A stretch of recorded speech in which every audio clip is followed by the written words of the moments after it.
Hello, welcome back to Quality Decoded. Today we're going to talk about code reviews and code review best practices and patterns that I think you should follow. But before we dive into code reviews, I think it's important that I really preface this discussion with one about design reviews. Let's say you're a code owner, a subject matter expert, a senior engineer that's been on a team for quite a while, for many years. Then a design review might not make sense for you. You might not get a lot of value out of a design review. But design reviews are really meant for like the new engineers on your team, whether they be junior engineers, interns, or whether they be like senior engineers that have come over from another company or another team. They don't understand where all the skeletons are hidden. They don't know what exists, right? Like they can't see everything. They don't know about the history. So it's important for them to, when they're taking on a new story, review the requirements, think about the changes that they think they're going to have to make, look at the code and review it and kind of do a little bit of research. You don't want to spend too much time, you don't want to waste a bunch of time, but just come up in general with like a plan for how you're going to attack the story and then just present that to the SMEs, the owners, the senior engineers on your team, just to get their feedback earlier in the process and make sure you're not going down a rabbit hole and that you're going to have to dig yourself back out of it later. You want to avoid those situations where in the code review, you're told to pretty much scrap all the work you did and start over. So I think design reviews are super important.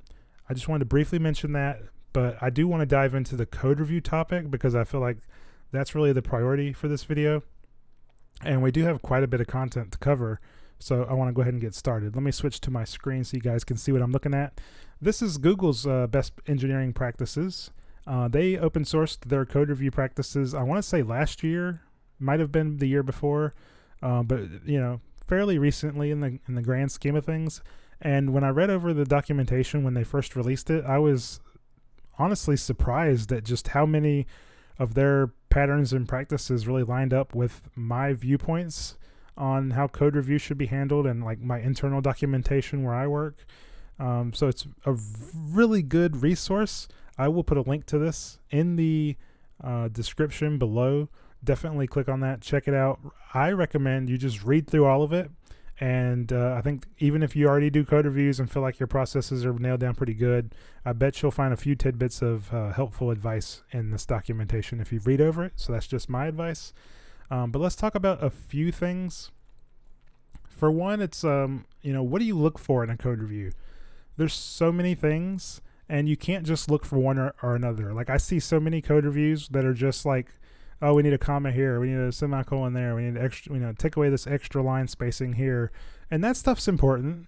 That stuff's the style aspect here. Does the code follow our style guide? But if that's all you're commenting on, you're leaving a lot on the table. There's so many other things as you can see on this list. Like, what about the design of the code? Is it well designed? Is it appropriate for the system? The functionality, like is the code really behaving like the author intended, and is that the way it behaves good for its users? Complexity is probably my favorite. Like it's to me one of the more important ones. I want the code to be as simple as possible. Is there some way we can simplify this code to make it easier to understand? If another developer comes in and reads this later, like are they going to understand it? Does the code have correct and well designed automated tests? Making sure that those assertions are actually asserting what they should be asserting. The naming of everything, variables, classes, methods, does it all look accurate? Does it all look good? Comments that are clear and useful. We talked about general style guide stuff and documentation, right? Is there some relevant documentation that needs to be updated along with this story? It's important to consider all of these as one, all of little puzzle pieces of a big picture, right? They're all part of the big picture. For what you should talk about in your code review and the types of things that you should be looking for. Now, in addition to the actual review itself, what about who reviews your code? It's important that you pick the best reviewers. You want to pick those code owners, those subject matter experts on your team, those senior engineers that have been with the company for a while and worked on this software for years. You might be afraid at first to ask them for a code review because they're going to be more critical. They're going to have more feedback. They're going to request more changes. And that means more work for you, right? So you might feel more likely to go to the more quiet person on the team, go to the newer person on the team who's more likely to just review it and say it's good and let you go and get it merged. But I think it's important, as does Google, that you want the best reviewers on your team to be the ones reviewing your code. Like, that's the way you're going to grow. You're going to get amazing feedback. You're going to get, just really good, challenging feedback that's going to help you grow. There's nothing I want more as an engineer than to know where my opportunities are, know where my weaknesses are, have somebody provide me the feedback that I need to get better. And that's what's going to happen when you have the best possible reviewers, reviewing your code. So don't be afraid. You want to embrace that feedback you're going to get, and the challenges you're going to face, learn from it. And eventually you'll get to the point where those people are reviewing your code like, yeah, this is great. I don't even have to make any comments, right? It looks good to me. So don't be afraid. There's also the concept of in-person reviews. We also do these where I work sometimes for more complex stuff. We can actually schedule a code review, look at it like in a live meeting where we can all make comments together and like really discuss things as a team. This also can help for conflict. If you have people in disagreements about topics in a code review, you might want to pull up like an in-person discussion to try to talk through it as a team. And rather than having to make two people fight it out to determine who wins, you can kind of come to a consensus as a team, which is much better. There's also the concept of, if you pair programmed a piece of code with one of those SMEs or code owners, then you might not need a review. They kind of may provide an adequate review just in the fact that they pair programmed with you. I still think it's important to have another reviewer. In fact, all of our code has to be reviewed by 2 code owners. So I still recommend reviews in that situation, but it's not 100% necessary. Now, along these same lines, let's say you have a project that you're building in your personal time. Maybe it's just your personal website, your portfolio, or something you're doing as like a freelancer for a company. Like, how do you get your code reviewed in a scenario like that? There are methods, right? Like, you could find somebody to help you do a code review, but I think it's not 100% necessary. What I will say is you can still perform what I call a rubber duck code review. So in troubleshooting and debugging, there's this concept of the rubber duck debugging. And it's where you literally have a rubber duck at your desk and you explain the problem to them. So like in my case, I've got Baby Yoda. I might explain it to Baby Yoda, or I might go with Pusheen. If I'm in a cat mood, I might talk to Pusheen. But the idea is you explain your problem to the rubber duck, and lo and behold, you'll often come to the solution just by talking it out. Like, how many times have you pulled like a senior engineer in because you couldn't figure out a problem? Like, you tried for hours and hours and hours, couldn't figure it out. You pull somebody else in, you start describing the problem to them, and lo and behold, the answer just pops up in your head. It just comes out like, oh wait, I didn't think about this. Like, maybe this is the problem. And that happens because when you have to explain something, you put yourself like outside of the context of yourself, right? And you try to like help the other person understand how you got to where you are mentally. And in that process of kind of stepping away from yourself, stepping outside of your mental zone that you're in, it makes it easier to uncover problems. So the importance here for code reviews is, you can look at your own code, review it, but you have to kind of step away from yourself. You don't want to just skim through it and say, oh yeah, I know what this class does. I wrote this. Oh, yep, I know. I remember this method. I wrote that. That's not getting value out of the code review. So what you want to do is actually look at every line of code, look at every method, look at every class as if you've never seen the code before. Like, try to explain it to yourself and understand what it's doing. And oftentimes I'll find simple things. Maybe I missed a comma somewhere. There's a grammatical issue. Maybe there's a misspelled word. I'll find those types of things. But a lot of times as I'm thinking through it, I'll be like, well, crap, why didn't I try this? Or why didn't I do that? It's just weird how like putting yourself in that different state of mind can actually bring you closer to solutions and things that you didn't think about before. So highly recommend, even if you're not on a team, even if you're just working by yourself or on a personal project, try out the concept of a rubber duck review and I think it can be super helpful. Now, there's only a few more things I do want to mention. Let's go through and let's talk about perfection. I'm a perfectionist. I think anybody that knows me would say, yep, Jason is a perfectionist. I want things to be perfect. I want 100% coverage. I want everything to adhere to the style guide with no problems whatsoever. I'm just weird, but I don't expect that of everybody. I can't go into a code review and expect everybody to be like myself, to everybody to try to strive for perfection. And not that I'm perfect. I know I'm not. It's just like I always want to be perfect. It's like the unobtainable goal, right?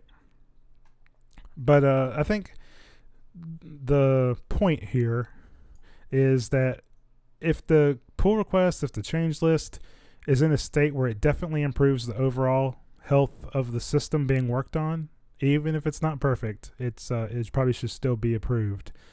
So don't look for perfection, just look for things to be better. That doesn't mean that you just ignore problems, right? Like you can still make comments, you can still point out issues, but overall, if you think that it's an improvement to the code base, then it probably should be approved. With those things that are like nitpicks, is what they're called. Like, hey, you don't have to change this. It's not super important, but I just want to point it out. Like, here's an idea for the future. Maybe here's a different way we could do this that I think might be better. You can just prefix that comment with a nit : to let the author know it's just a point of polish that they can choose to ignore. But maybe they're like me. Maybe they're the type of person who's going to want to take that advice and run with it. Just an idea on how to better communicate, like the importance, I guess, of the comment. Yeah, I think that's it for this section. There's only a few more things. Let's take a look at what to look for in a code review. We've went through the brief outline of these, but you've got things like the design, the functionality, the complexity. Over-engineering is an important topic, right? Like, are we engineering for some future use case that may never happen? Like, are we just adding all of this undue complexity for some potential future that's just, not here today? We got tests, naming, comments, like clearly explaining why. You got to have style guides. You got to have like some code style that you agree to follow with no matter what language you're in, right? Like, do the opening brackets go on the same line or a new line, right? Like simple things like that. That way you're not arguing about those things in a code review. You just refer to your style guide and say, hey, we need to follow this. Making sure you're looking at every line of code. Don't accept pull requests that degrade the health. So I think that's it from there. I think there might just be one more thing to talk about.